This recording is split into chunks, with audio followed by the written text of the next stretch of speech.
paleontology. So the case made by the scientists is that the evidence of fossils shows that you have human evolution. And they trace out a history of human evolution from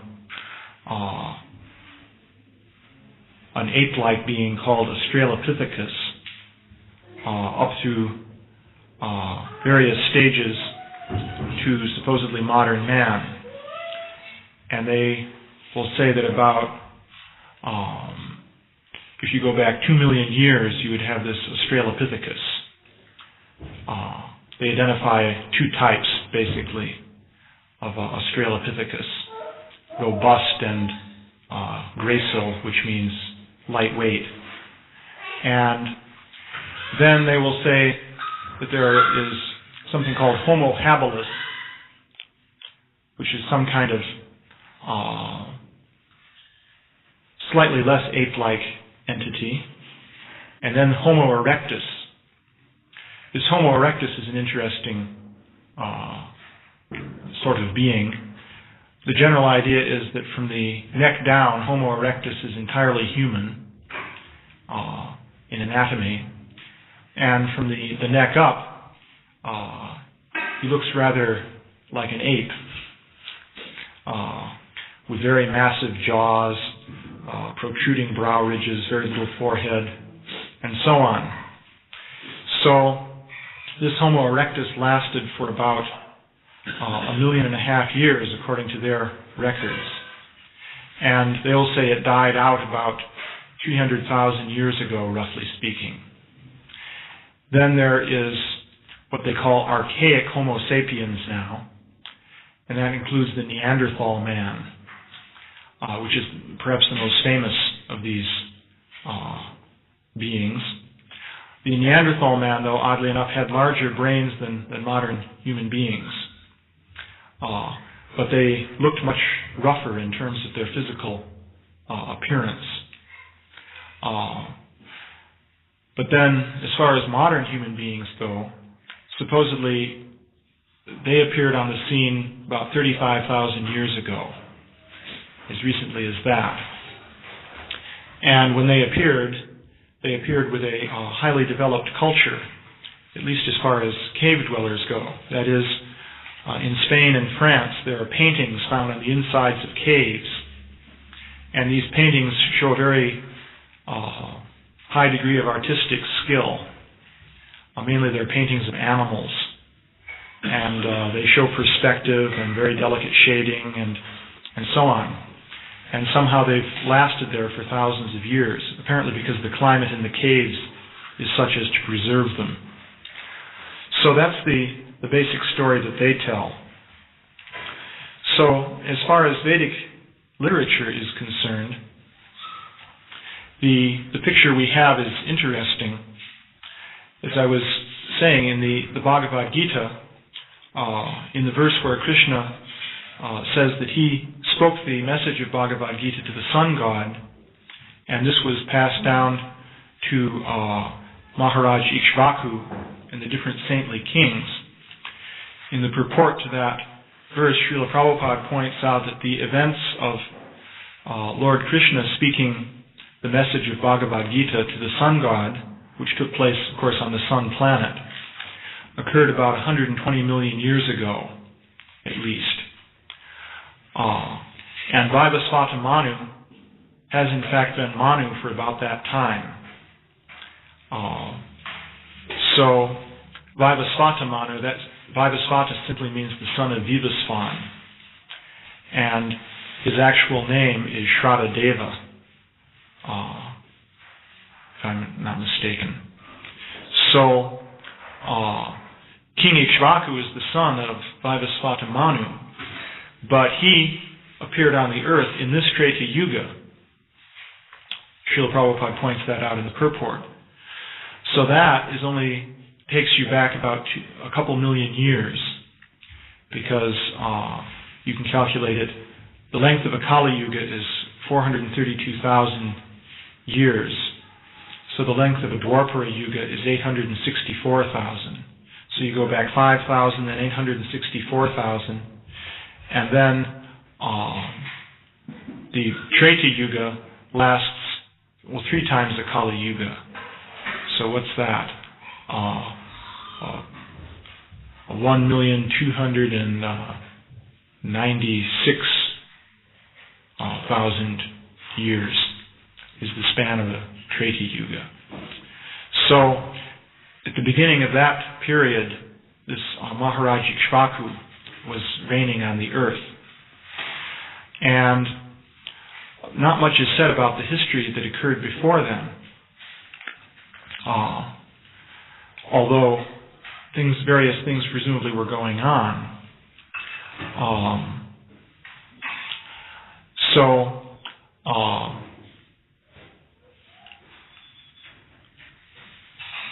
During that period of Treta Yuga, there's the advent of Lord Ramachandra, who appeared in the dynasty coming down from Maharaj Ikshvaku, which was called the dynasty of the sun god, because Ikshvaku was the son of Vivasvan, who was the son of the sun god. So the Ramayana gives quite a bit of detail concerning all these events. And interestingly enough, it describes a situation on the earth in which there was very elaborately developed civilization, but at the same time there were large areas of wilderness, because when Lord Ramachandra was banished to the forest, of course that's the main thing that happens in the Ramayana, that Lord Ramachandra, because of some circumstances, becomes banished to the forest. So he went over a very large territory in this forest region, all the way to the southern tip of India,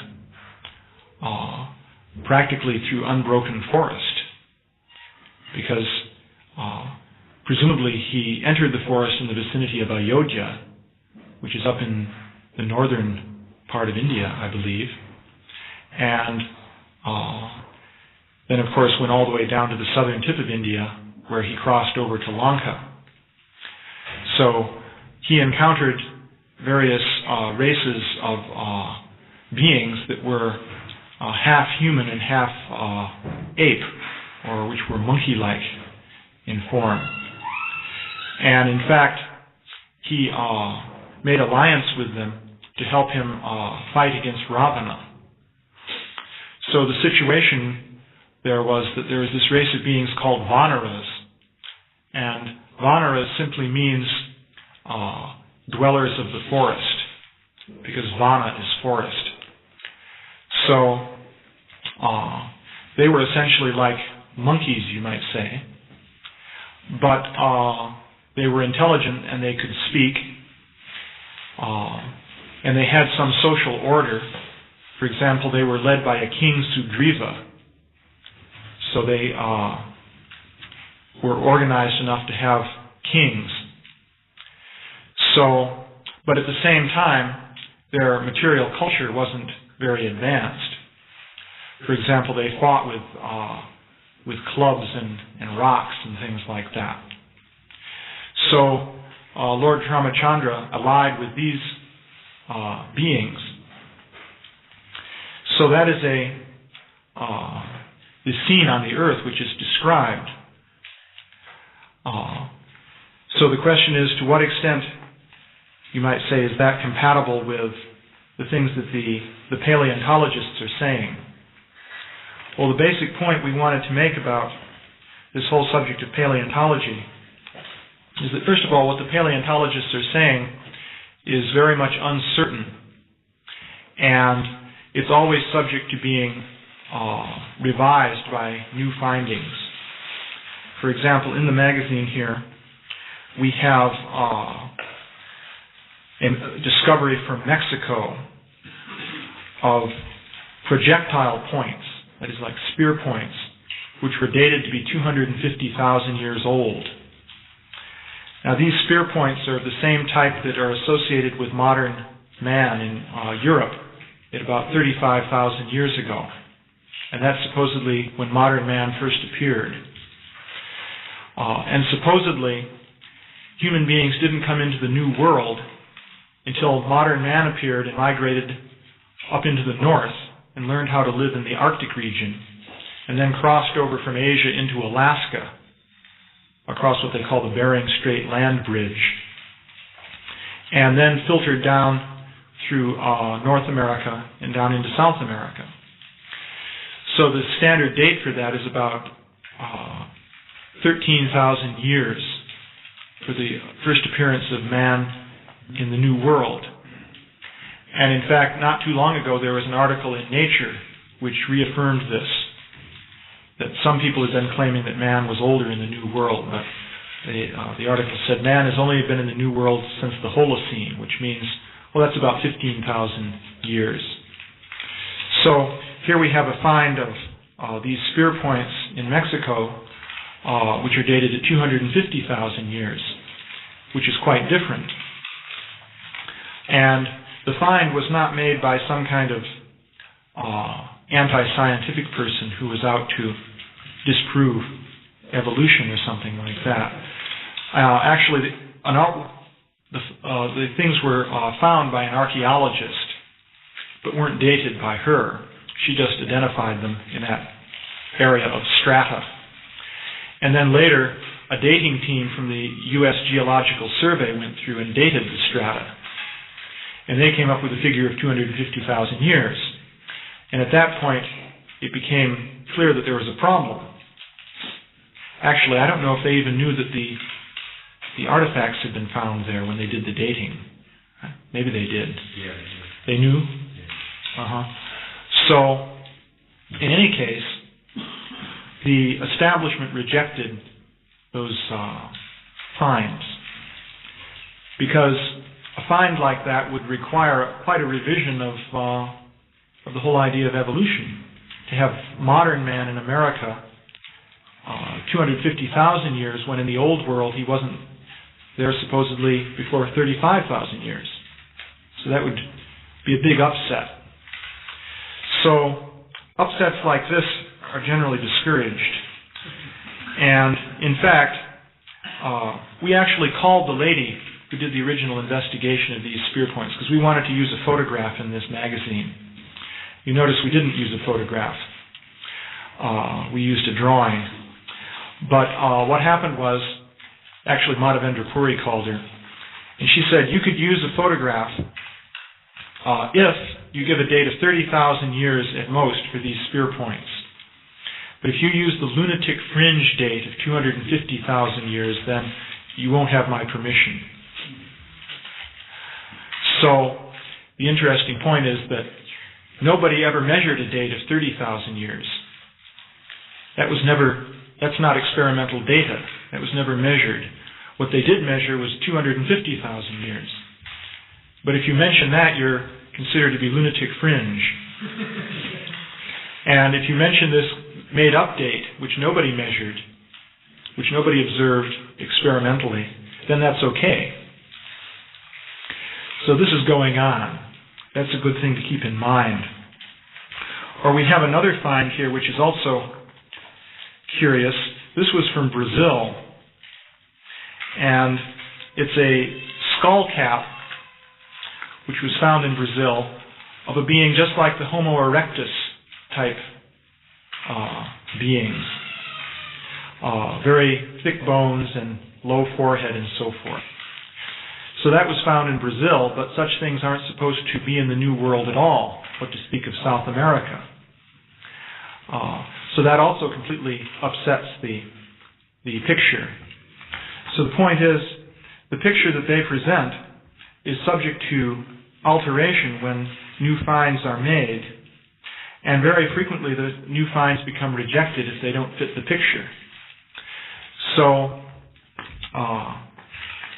we've looked into the way they treat data.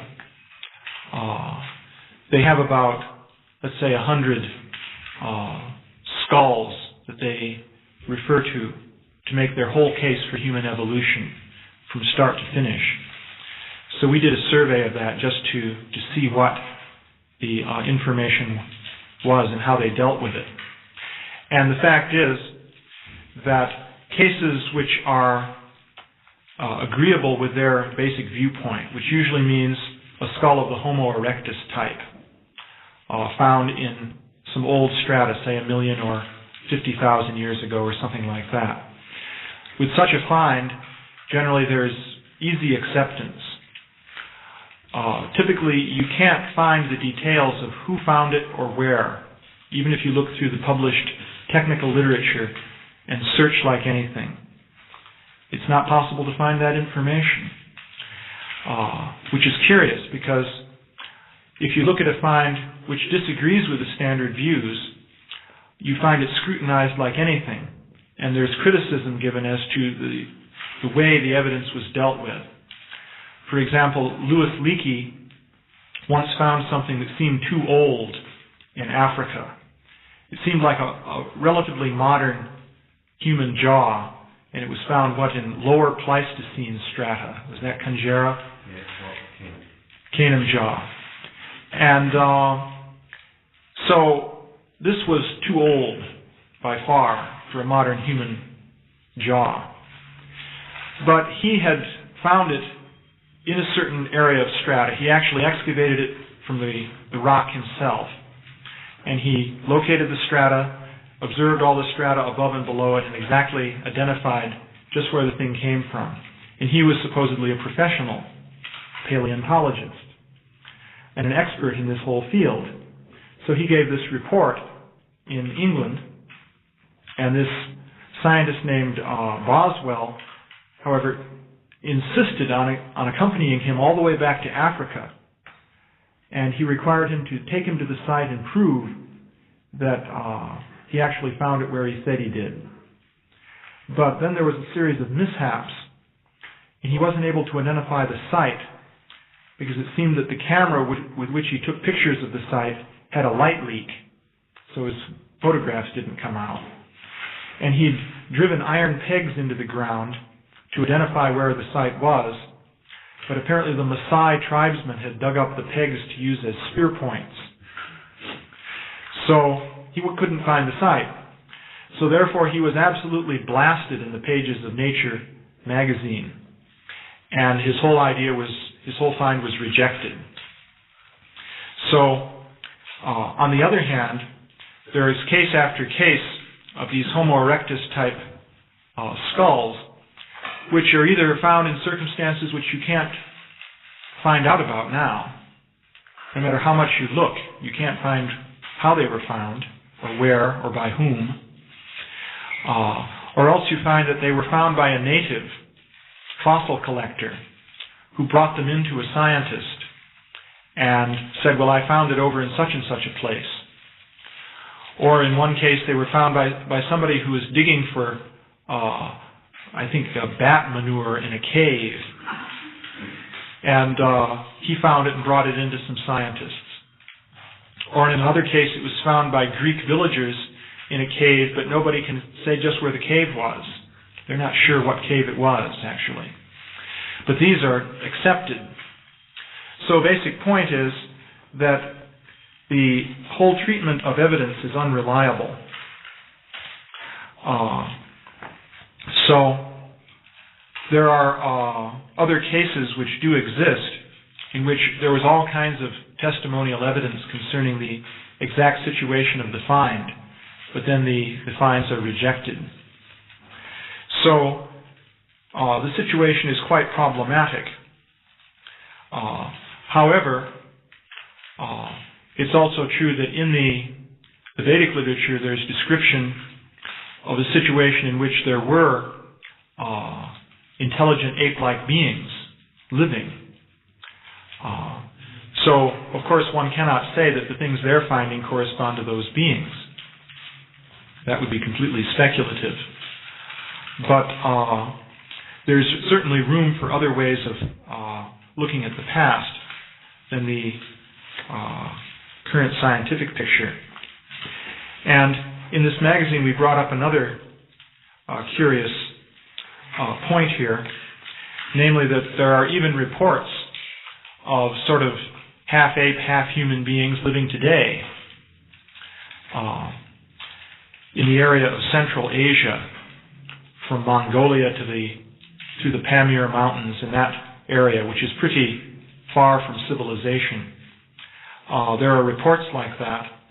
And in fact, we have a book on the subject written by an anthropologist from England, which gives all kinds of evidence in the form of all sorts of different sightings, including sightings by Russian army officers and so on and so forth.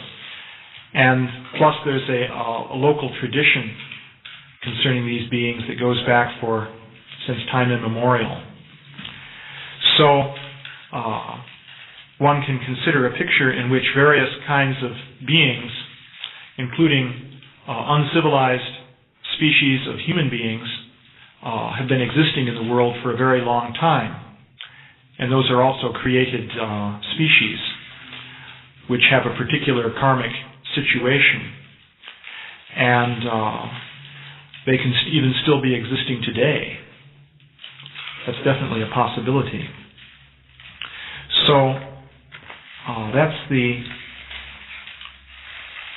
basic point we're making here. Are there any questions or comments? Yeah?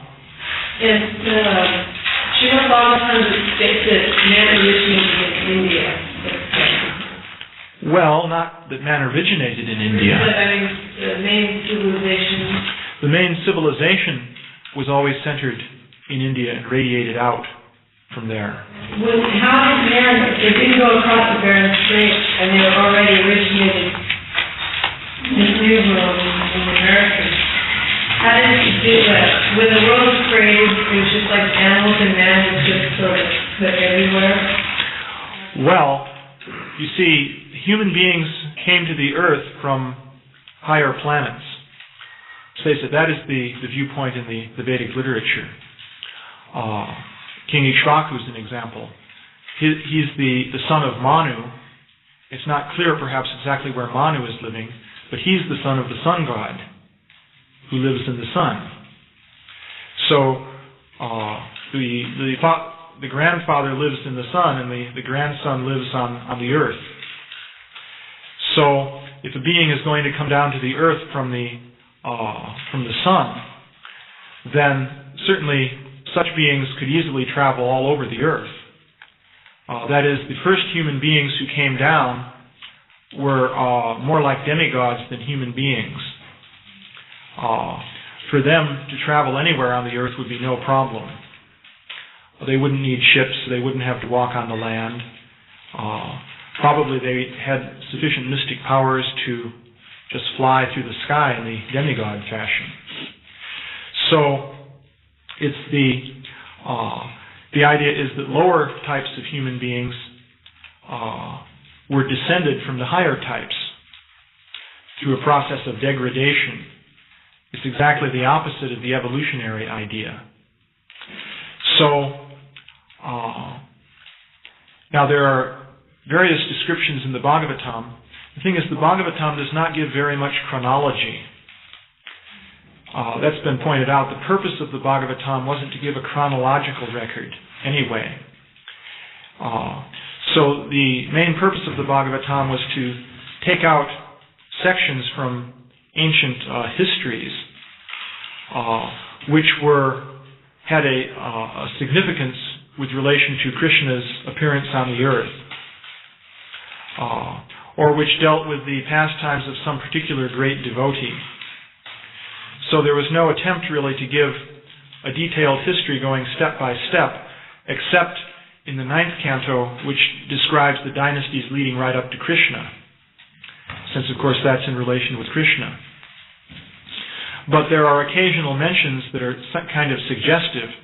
For example, it's mentioned that when Prithu Maharaj became the king on the earth, that was the beginning of organized towns and cities and organized agriculture and trade.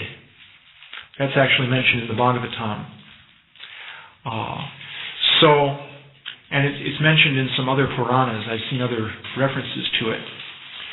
So it doesn't say exactly how people were living before then. But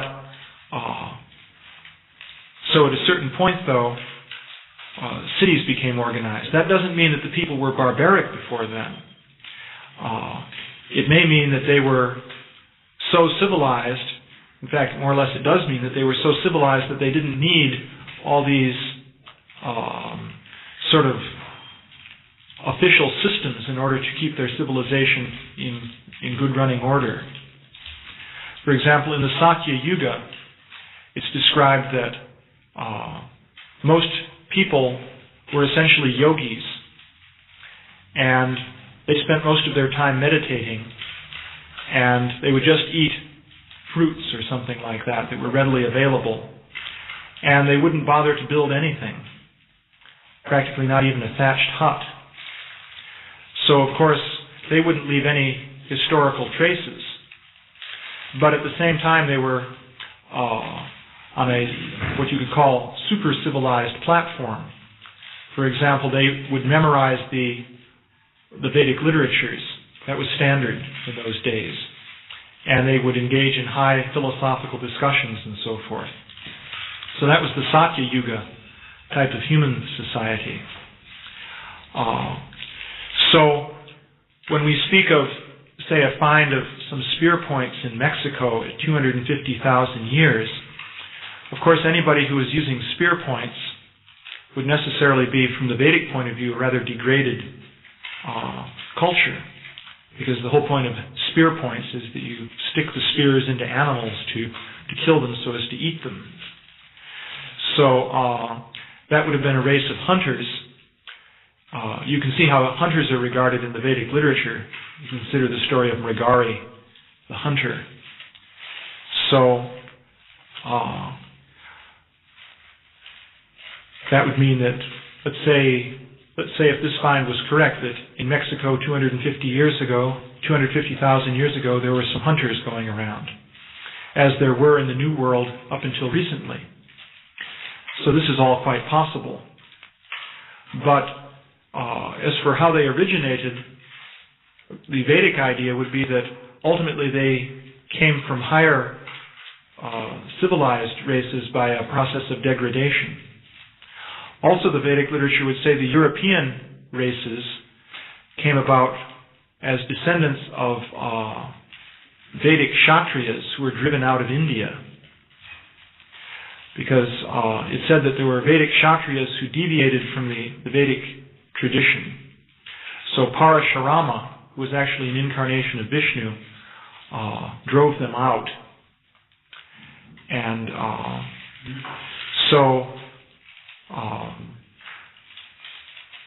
that's the explanation as to how Indo-European languages are spoken in Europe. So they arrived somehow ultimately in Europe, and in due course of time they appeared as Greeks and Romans and Goths and Vikings and so forth. So that's the... Yeah? I was, because I was curious as to how all these different finds are dealt with, I was asked not even before you, but who's determining all of these different things? You explained to me that kind of, there's some sort of a self-appointed board of judges. Yeah. And I found that interesting too. Maybe you could relate that to the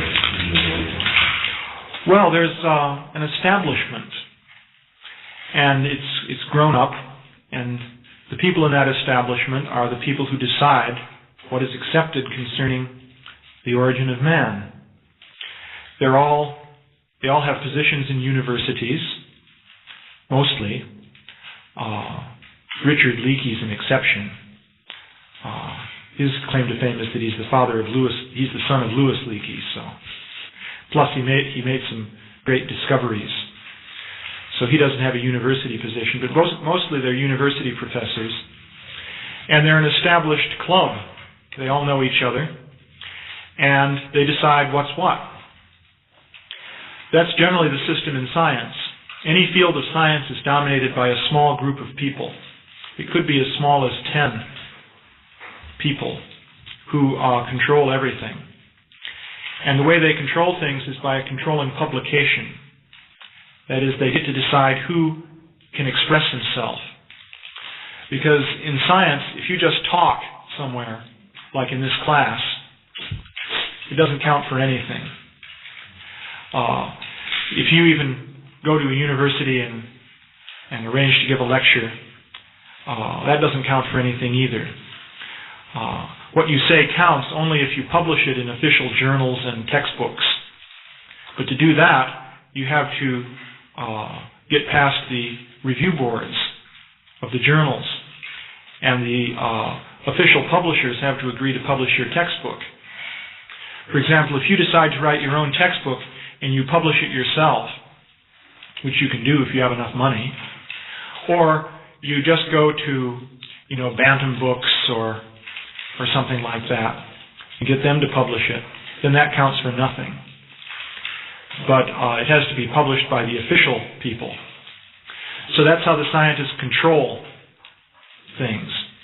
And then they control the educational process, starting with the universities, and then from there the high schools are controlled, because they're the teachers' colleges, and they're the boards of people who decide down from the higher levels. So I don't know how many people it is in paleoanthropology, but it could be, you could fit all of them in a small room probably. That is, the people who really decide what's what. Doesn't do anyone like us and speak out against that? Well, it depends on how much propaganda we make. Because, we can criticize, for example, the Christian creationists, but they've actually made quite a bit of propaganda and influenced a lot of people in the general area of the fundamentalist Christians. They have a whole school going. Now they have a graduate school training up people in their viewpoint.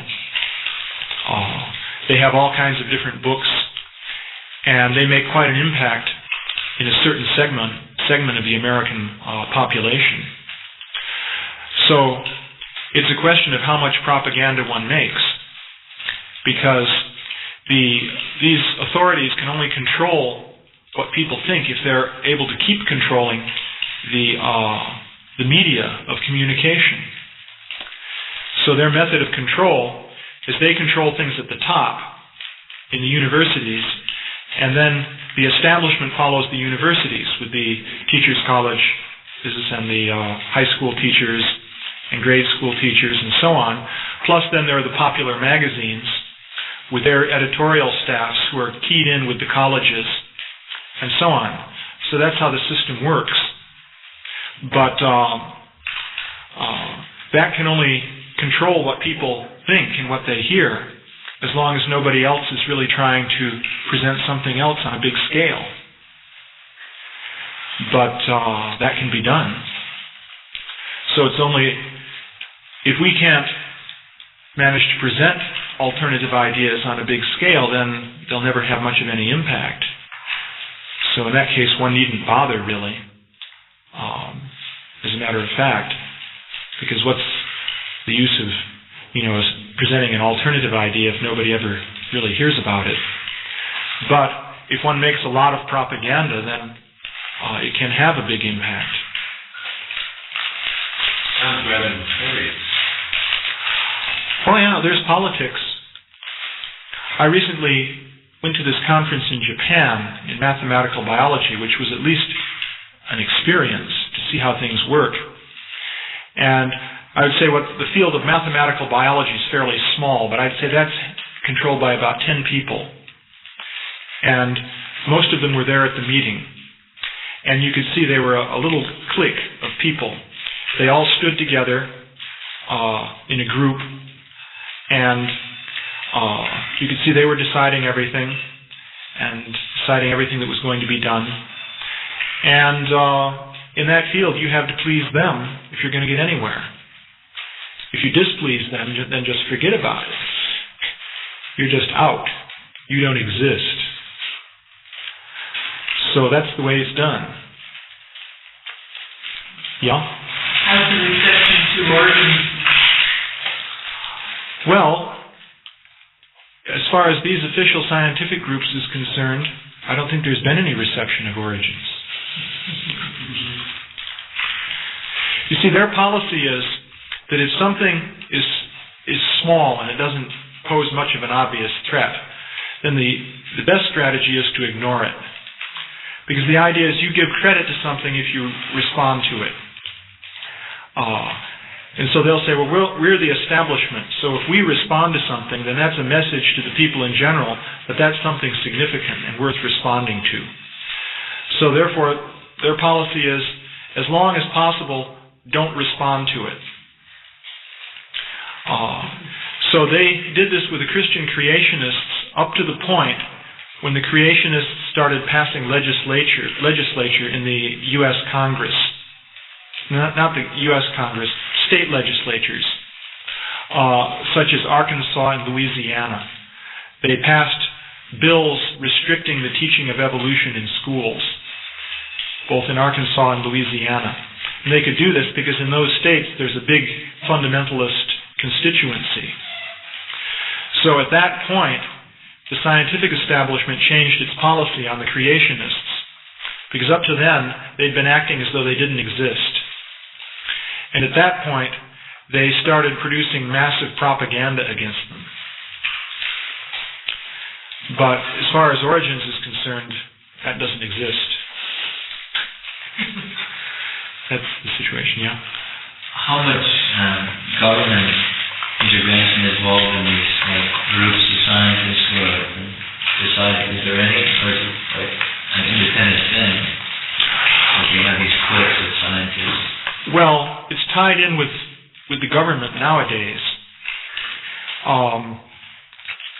Since World War II, science has been tied in with the government in a very big way. But that mainly deals with physical science. Because when it comes down to it, the government is more interested in bombs than anything else. Evolution is significant, but bombs are what they're really concerned about. But so in the area of physical science, there's big money, hundreds of millions of dollars. They build particle accelerators, as big as counties these days. They keep building them bigger and bigger, and you wonder what the limit's going to be. Pretty soon they're going to build a particle accelerator tube that goes around the equator or something. And but so that there they have hundreds of millions of dollars, even billions. But in other fields, there's an establishment which is well represented on government levels. There's the AAAS, which is the American Association for the Advancement of Science. And they essentially govern science in America. And they're tied in with the government quite closely. They have their offices in Washington. And essentially, it's in a...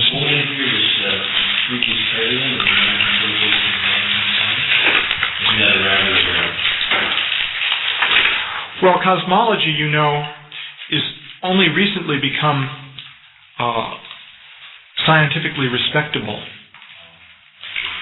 The Big Bang. That has happened since, let's see, we give the date in here. It's the time of the discovery of that black body radiation, as they call it. It's only the last few years. Prior to that time, cosmology was considered to be pretty speculative by the scientists. That is, that they regarded that as sort of armchair speculation and not serious science. And so this man was probably speaking along those lines. More recently, it's become a big deal.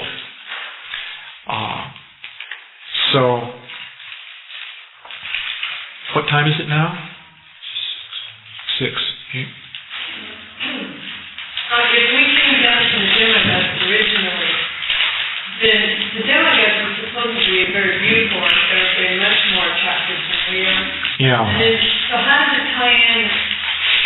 Do they look, they have similar types of bodies that we do, Yeah. So where does like a half monkey, half man communicate? If they still exist, but how did it go from them like us, and what happens normally to them? Why does it have a lot of organs normally to people? I get lost in the scenario. Well, as far as the remains are concerned, there are very few remains, first of all, of human-like beings at all. The total comes to about 100 skulls. So, how many Homo erectus skulls are those? 25, 30 Homo erectus skulls. And Australopithecus? About 20. And so that covers about 50. And what are the rest? There's about, say, 40 transitional skulls, archaic Homo. Yeah. And then we have listed there, I'd say, about 10 Neanderthal. So we've got about 10 Neanderthal in there and 40 transitional. So that's the situation. There are a couple of finds of skulls which are fully modern but unacceptably old. But there's not very much like that. There are finds of artifacts that are way too old. And some of these, as I was saying the other day, are found in circumstances that seem completely inexplicable. That is, artifacts found at times when supposedly mammals weren't even existing. As I was saying, the scientists, of course, totally reject this kind of find. But they even reject finds like this Castanedolo skull. This Castanedolo skull, I'll just describe that briefly. It's found in Pliocene deposits in Italy. So Pliocene came before the Pleistocene, so that means more than 2 million years ago. So that means older than most of the Australopithecus beings, which were like apes, basically. So now the scientists will say that the reason they don't argue that the bones were found at the level of Pliocene strata. They agree that that's no doubt true. But they will say the way they got there was that it was a grave, and people dug down and put the body at that level and filled up the hole. It's what they call an intrusive burial. So that's their argument. However, the original discoverers say that they saw the strata above the skeleton, and the strata weren't disturbed, because if you're going to dig a hole, you have to dig all the way down through. So all the strata should be disturbed above the body. But still someone could argue, well, maybe they didn't look closely enough. Maybe they really were disturbed. But then another point was the bones were broken and scattered along that horizontal level. That is, at a certain level marked Pliocene, the bones were scattered over 30 feet or something? Was it? Well, there are different finds. One was about 60 feet from another. But among the findings there, the child and the man skull, they were scattered over some small area that they didn't specify. But they were scattered. Yes. They weren't all together in a piece. No, they were scattered. And the skull was broken of the lady? Yes. Yeah. So one can ask, if it was a burial, how did the body get like that? Because normally you wouldn't dig a really wide hole and then cut up the body into hunks and scatter it and then fill all that in. Normally one wouldn't do that. And the skull was, that we have a picture of here. You know, part of it is missing. That's this picture. The facial part is missing, apparently. So why is that? If it was a burial. So this is an example, but there are very few examples like that. So that's the kind of evidence that exists. And there are, as I say, artifacts that are unusual, but there are very few of those also. That's the situation. One more. we better stop. I'm just curious. There are various methods of dating. Are they accurate or they confirm they are for all? Oh, that's a whole subject. I don't know if I should go into dating now. But, well, there are definite problems with the dating methods. I would say that dating methods can only be significant on a statistical basis, because any given date could be completely off. That's definitely proven.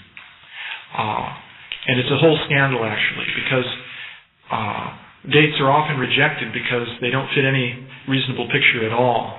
So they just reject those values. And if dates do fit a reasonable picture, they accept them. But that's not the way you're supposed to treat evidence. Just like if you do a college physics lab, and you're supposed to measure a certain value, and in the books it comes out to a certain number. If every measurement you make that comes close to that you write down, and every measure you make that goes away from that you ignore, then that's known as cheating. But that's done with these dates. However, so if they have any significance, it's on a broad statistical level. That is, if you do 100 dates of one hunk of rock, and they average around a certain mean value, then that may tell you something. But one date doesn't tell you anything.